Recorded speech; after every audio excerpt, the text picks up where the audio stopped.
आज के हमारे इस अध्याय में मानव भूगोल की विचारधाराओं में संभववादी विचारधारा का अध्ययन करेंगे।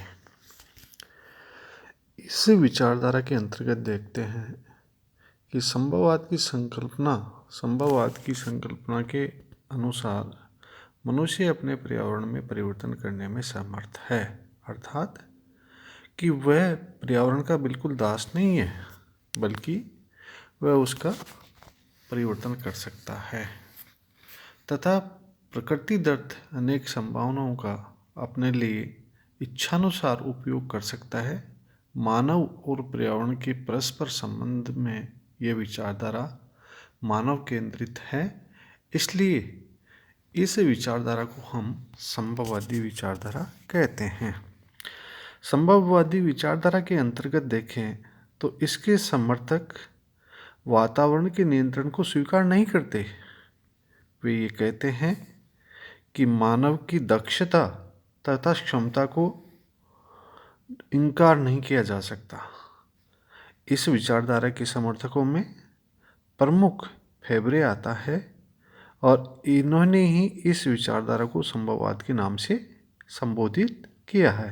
उन्होंने अपनी पुस्तक geographical introduction of the history में इसके सिद्धांतों का विशद विवेचन किया है और बताया है कि मनुष्य ही अपनी इच्छानुसार प्रकृति में कार्य करता है।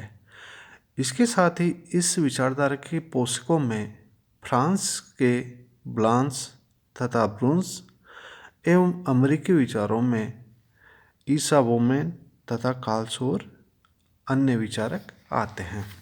सबसे पहले हम फेबरे के विचार को लेते हैं। फेबरे ने इस विचारधारा के जनक माने जाते हैं और उनके अनुसार वातावरण कहीं भी असीमित साधनों वाला नहीं है, परंतु जितने भी साधन किसी एक क्षेत्र में हैं और समय में पाए जाते हैं, इन्हीं में से मनुष्य के लिए अनेक संभावनाएं निश्चित होती हैं और मनुष्य अपनी इच्छानुसार कोई भी विकल्प चुन सकता है। यानी उसके लिए ये संभावना होती है कि वह किस प्रकार अपना कार्य संचालित करे, उनमें से एक में चुन लेता है। इस पुस्तक के अंतर्गत वे लिखते हैं कि मानव एक भौगोलिक दूत है, वह पशु नहीं है। वह सर्वत्र पृथ्वी की रचना की विवेचना में उन परिवर्तनशील भौगोलिक अभिव्यक्तियों के समन्वय ढूंढने में योग देता है, जिनका अध्ययन करना भूगोल का एक महत्वपूर्ण कर्तव्य है। इस प्रकार इस विचारधारा में कई बातें आते हैं कि वह प्रकृति के विभिन्न परिवर्तनशील जो भी भौगोलिक अभिव्यक्तियां हैं, उनमें समन्वय ढूंढता है और उनमें से ही अपना कर्तव्य करता है। संभववादी विचारधारा के अंतर्गत दूसरे प्रमुख विचारक आते हैं विडाल डी ब्लास, जो फ्रांस से संबंध रखते हैं। उन्होंने बताया कि मानव स्वयं एक क्रियाशील प्राणी है। यद्यपि बहुत पहले वह पृथक पृथक समूह में रहता था, किंतु अब वह अकेलापन एक अपवाद मात्र कहा जा सकता है। मानव अपने वातावरण का उपयोग स्वतः अनुभव के आधार पर करता है तथा उसका नियंत्रण पृथ्वी के उन भागों तक ही सीमित नहीं है, बल्कि वह गतिशील है। यथा प्रवाहित जल, कटी हुई मिट्टी, वृक्ष आदि वातावरण के कुछ ऐसे तत्व हैं जिन पर नियंत्रण नहीं, किंतु उसका नियंत्रण करने में लगभग स्वभावतः ही प्रयास करता है। प्रत्येक सभ्यता में कुछ विशेष फसलों का प्रादुर्भाव हुआ है और मानव ने क्या किया कि इन फसलों के उपज क्षेत्रों को इतना विस्तार कर दिया जिसकी कल्पना भी नहीं की जा सकती। इस प्रकार आज उन भागों पर खेती कर रहा है जहाँ पहले कभी संभव नहीं थी, जैसे मरुस्थलीय क्षेत्र।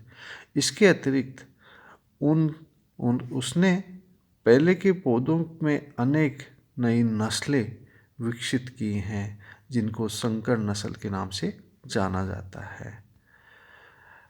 ब्लांस ने कुछ उदाहरण भी दिए हैं, जैसे गेहूं पहले भूमध्य क्षेत्र में पैदावार थी, किंतु मानव ने अब क्या किया कि अपने प्रयासों से पश्चिमी यूरोप में गेहूं की प्रति एकड़ उपज भूमध्य सागरीय क्षेत्र की तुलना में अधिक होने लगी है। यानी जो पहले से चली आ रही थी परंपरा, उसमें सुधार करके अन्य क्षेत्रों में उससे भी अधिक फसल उत्पादन करने में सक्षम रहा है।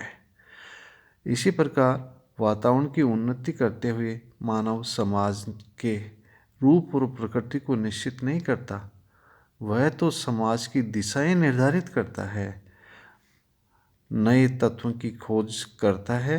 जैसे जैसे मानव का ज्ञान, विचार, सामाजिक कार्य विकसित होते हैं, वैसे वैसे वह तथ्यों को नवीन महत्व प्रदान करता है। जैसे ही सभ्यता बढ़ती है और वो उस सभ्यता के विकास में जो भी नए आविष्कार होते हैं, उनका उपयोग करते हुए वह मानव सभ्यता के लिए आगे कार्य करने लगता है। ये मानव की प्रवृत्ति है। इसी प्रकार फ्रांस ने आगे फिर लिखते हैं अपनी पुस्तक प्रिंसिपल ऑफ ह्यूमन ज्योग्राफी में, समस्त भौगोलिक प्रकृति में प्रबल विचारधारा यदि है तो वह पार्थिविक एकता की है। यानी पृथ्वी में एकता का सिद्धांत पाया जाता है।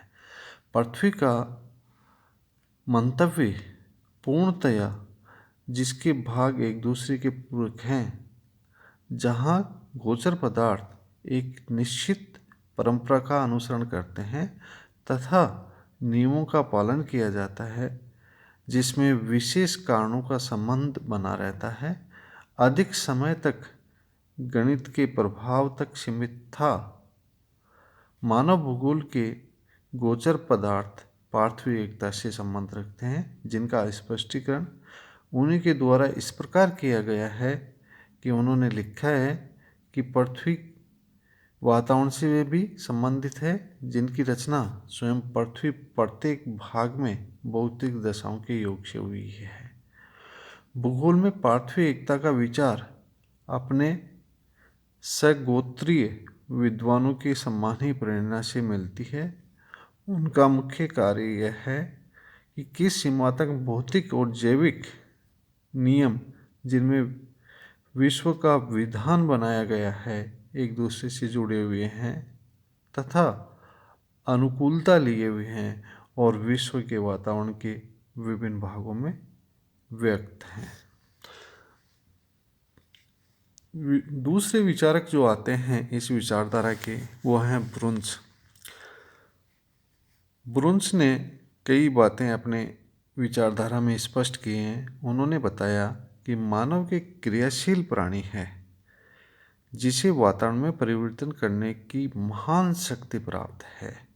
दूसरे शब्दों में हम इस प्रकार भी कह सकते हैं कि मानव जो है वह पूर्णतः अकर्मण्य तभी होता है जब भौतिक विश्व उसे निष्प्राणित कर देता है। वास्तव में जब तक वह जीवित रहता है तब तक वह क्रियाशील और क्रिया के साथ में प्रतिक्रिया करता रहता है। इस प्रकार ब्रुन्स ने कई बातें और भी बताई हैं, जिसमें उन्होंने इस बात पर भी बल दिया कि मानव की आदतों पर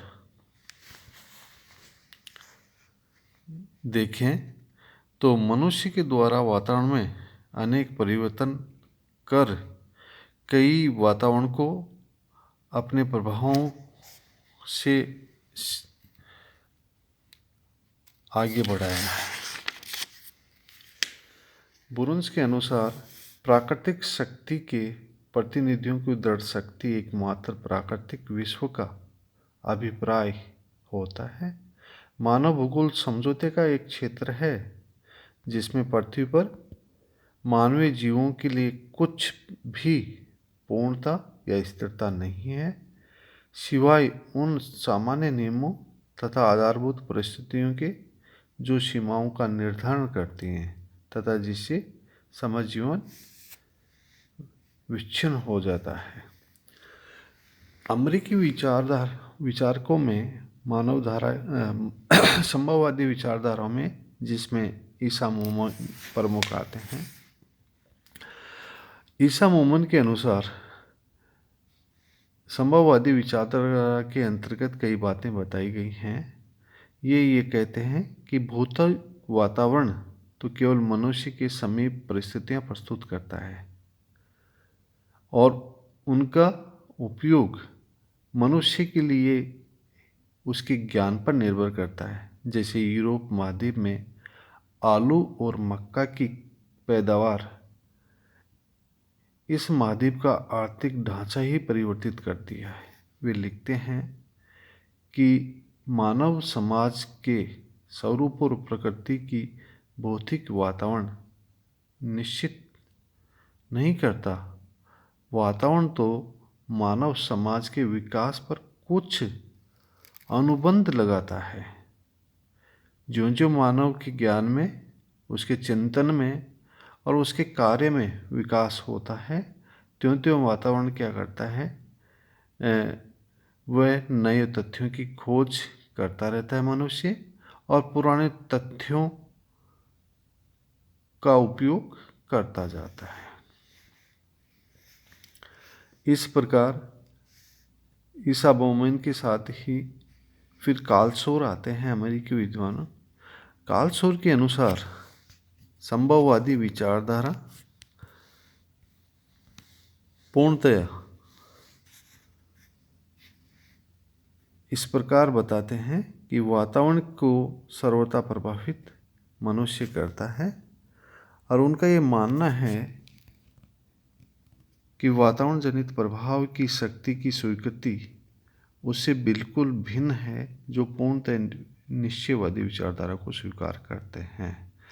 कार्ल सौर ने अपने रीति शास्त्र के लेखों में इसे व्यक्त किया है। इस प्रकार संभववादी विचारधारा को हम मोटे तौर पर इस प्रकार कह सकते हैं कि वातावरण मात्र उसको एक विकल्प प्रस्तुत करता है। मनुष्य अपने ज्ञान के अनुसार उसकी छांट करता है और अपने ज्ञान के अनुसार उत्तरोत्तर वृद्धि करता हुआ उसकी छांट के अनुसार वह पूरे क्षेत्र में अपने अनुकूल बनाता हुआ, यानी वातावरण पर विजय पाता हुआ आगे बढ़ता है। और जहाँ पर कई चीज़ संभव नहीं हैं, जैसे मरुस्थलीय क्षेत्रों में खेती करना या इसी प्रकार ठंडे प्रदेशों में दूसरे बड़े पौधे उगाना, ये संभव मनुष्य ने कर दिया है। और इस विचारधारा को इस प्रकार संभववादी विचारधारा के नाम से जाना जाता है। Thank you.